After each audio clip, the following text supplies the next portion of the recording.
नमस्ते। कई लोगों ने मुझसे पूछा है कि पार्वती का नाम अपर्णा कैसे पड़ा। तो आइए जानने का प्रयास करते हैं।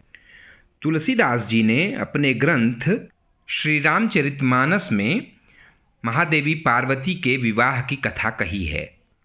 महर्षि नारद जी के कहने पर महादेवी पार्वती ने कठोर तप करना प्रारंभ कर दिया था। वह भगवान शिव को अपने पति के रूप में प्राप्त करना चाहती थीं।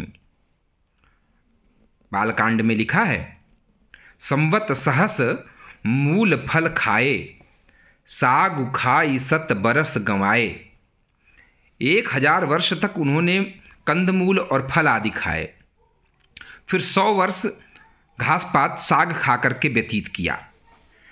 कछु दिन भोजन बारी बतासा, किए कठिन कछु दिन उपवासा। बेल पाती मही परई सुखाई, 3 सहस संबत सोई खाई। कुछ दिन तक उन्होंने सिर्फ पानी और वायु को ग्रहण किया और फिर बहुत दिनों तक कठोर उपवास। जो बेलपत्र सूख कर पृथ्वी पर गिर जाया करते थे, अगले 3000 वर्ष तक सिर्फ उन्हीं को उन्होंने खाना शुरू किया।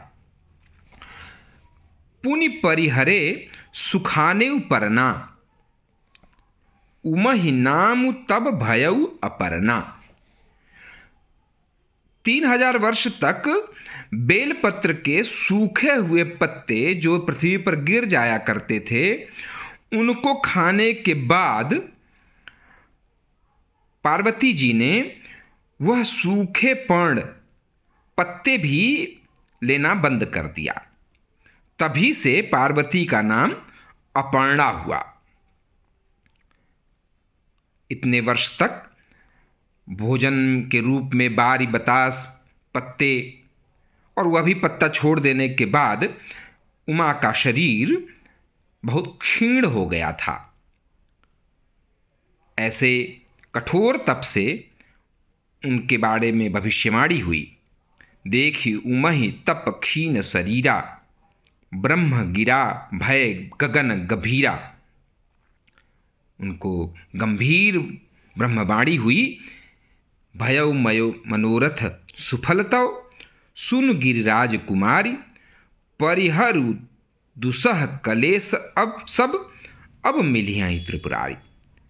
हे पर्वतराज की कुमारी, सुन, तेरा मनोरथ सफल हुआ। तू अब सारे असह्य क्लेशों को त्याग दे। अब तुझे त्रिपुरारी, तीनों लोकों के स्वामी और त्रिपुर नामक राक्षस के संहार करता भगवान शिव मिलेंगे। इस प्रकार हमने देखा कि जब पार्वती ने अपने भोजन के रूप में सूखे हुए पत्ते भी लेना बंद कर दिया, तब उनका नाम अपर्णा हुआ। नमस्ते।